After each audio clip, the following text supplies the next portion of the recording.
Today we're in Port Lincoln in South Australia to visit a very special farmer. A farmer who grows his produce out on the water, not on the land. We're visiting Mark Andrews from Yumbah Mussels, who is an amazing mussel grower and has been doing it for a long time. He's going to teach us about how to grow mussels, how to produce them, and I'm going to show you how to cook some delicious dishes with them. I'm really excited. Let's get going.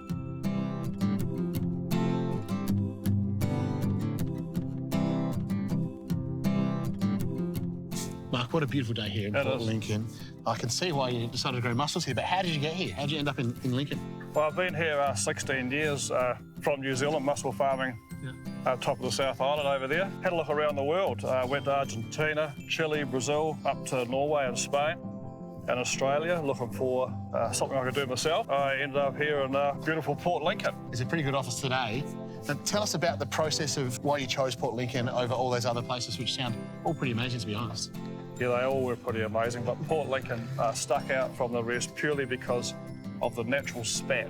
Okay. The natural mussel spat that we get here from May through to September every year, it's unique. There's no other place in Australia that has the abundance of mussel spat, and without the mussel spat, you don't have any mussels.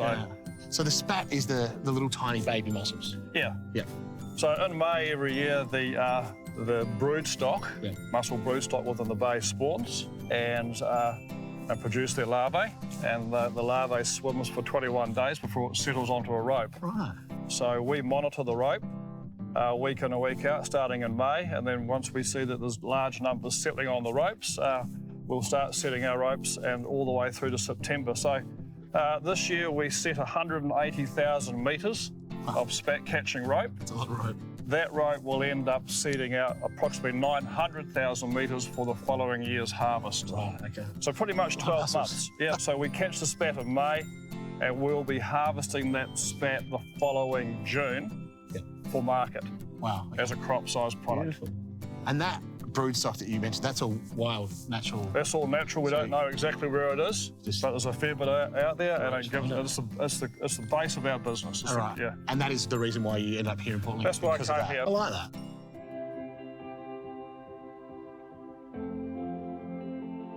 I've eaten your mussels, they're incredible. Is the water here great for mussels as well? The water here is just so pristine. We have no big rivers flowing into here. We rely on the natural upwelling from the west coast. I mean, we promote the product globally on the environment that we farm it in. And people are very aware of what inputs that you have into businesses nowadays. We catch our spat, we farm it through, we bring it out of the water, we put it into a bag and we send it off to market. You know, so how clean, green, sustainable is that? We have no inputs whatsoever. So, Mark, from harvesting the mussels out at sea to processing them, how does that all work and how long does that take? Well, the boys leave here in the morning about 1 o'clock a.m. Right.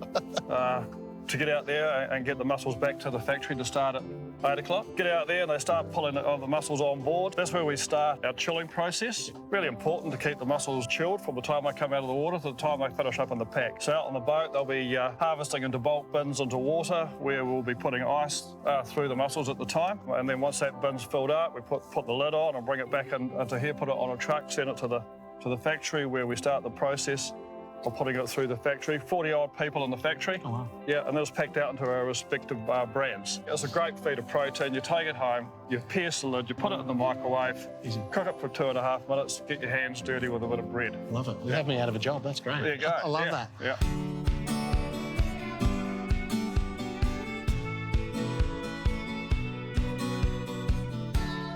Well, it's exciting. I think the cool thing for me is to see that innovation, and for you it's all about getting those products to the customers at the best possible quality and as quick as possible as well. That's right. So pack out here on a Monday. It'll be in Hong Kong on the Tuesday night. Really? Or the Sydney Fish Market first thing on the Wednesday morning. That's amazing. So logistics, transport is a big part of the business too. The cold chain, really important that we keep the product in its prime condition right through to the customer. Yeah, amazing. I'm a bit worried to be out of a job with all these new hot pots you're doing, but I think we should go off, have a look at some mussels, and I might cook a dish up for you to show you what I do with them. Let's do it. Okay, great.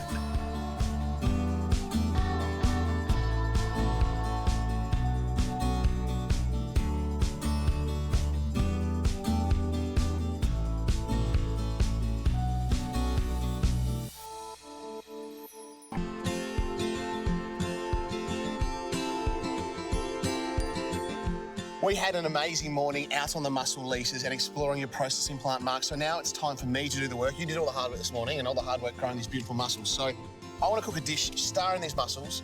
One of my favourite ways to eat it, just a simple chorizo and beer mussel. So a bit of chorizo for some flavour, some butter, some onions, some chilli and some garlic, and then some beer while the mussel's open. Finish it off with a little bit of crusty bread. We're going to have a really nice, quick and easy meal. And I think that's the joy of mussels, especially your beautiful live mussels, is that they cook really fast. They do. And that's the benefit of them. So pan on, nice and hot. I've got a little bit of butter that I'm going to start it with. And then we go straight in with that chorizo as well. Now, Mark, what's your favourite way to serve mussels? I'm pretty much a white wine and garlic man, Yeah. really. Yeah.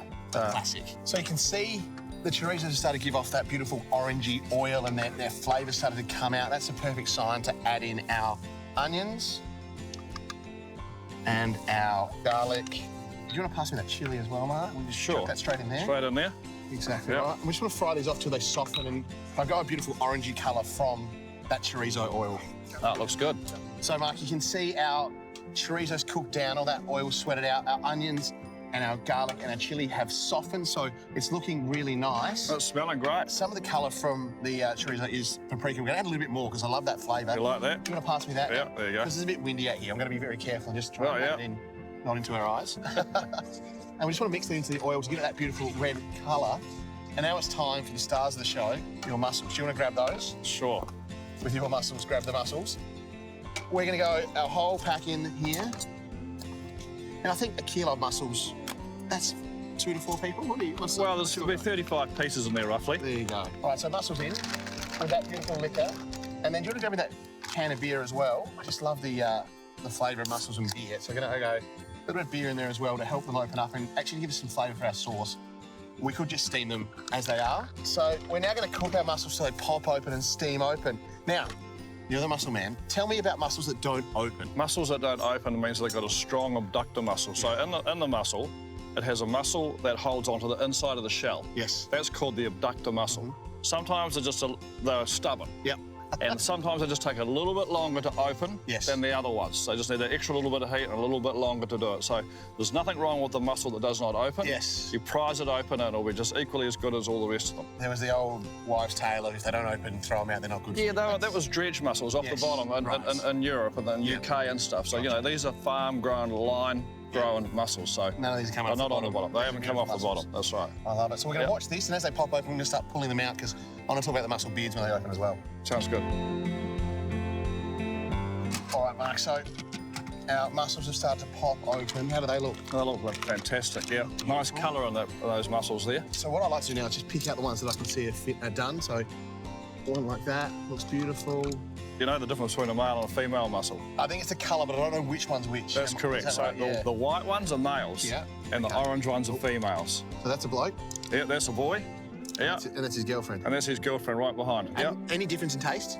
I think that the males taste sweeter, especially early in the season, like from May through to September. Yep. But don't forget, I'm eating it fresh on the day too. You guys trim the beards? Well, we do. So we put the mussels over debiscus, which all that does is just gives the beard a snip.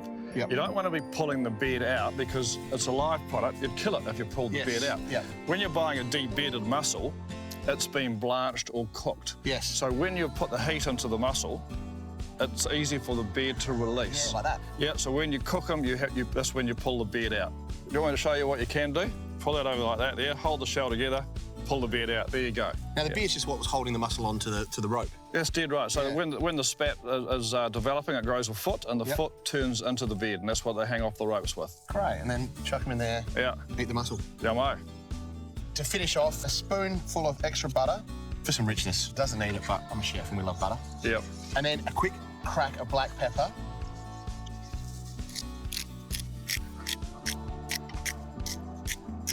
And then just go in with a squeeze of lemon into here. Both them in? Why not, yeah. Get it in. Freshen it up. And once that butter's melted, just take our pot and we pour our stock back over the top. Get those little bits of chorizo and chili and garlic falling into the pot. Try not to splash too much, but it is windy here today. And then we're going to be really careful. Do you want to take a bit of parsley? Yeah. I'll take a bit of parsley. We're just going to pick it over the top, just whole leaves. We'll probably lose some to the wind, but Just a little bit of parsley for freshness. And then I just like some toast. So a bit of toast tucked in the side like that. And then you can sort of eat your mussels, dunk your toast in there, get the best of both. So you've got the beautiful mussel meat and then that lovely liquid the toast soaks up. That is my mussel dish, celebrating what you do here at Port Lincoln so well. Produce beautiful mussels for people to eat at home. That's my chorizo and beer mussels. Thank you so much for coming and cooking with us, Mark. It's been really amazing to see what you do and how you do it. It's amazing work. Thank you very much. For time to get our hands dirty, eh? I think so. Let's get into it. Good on you.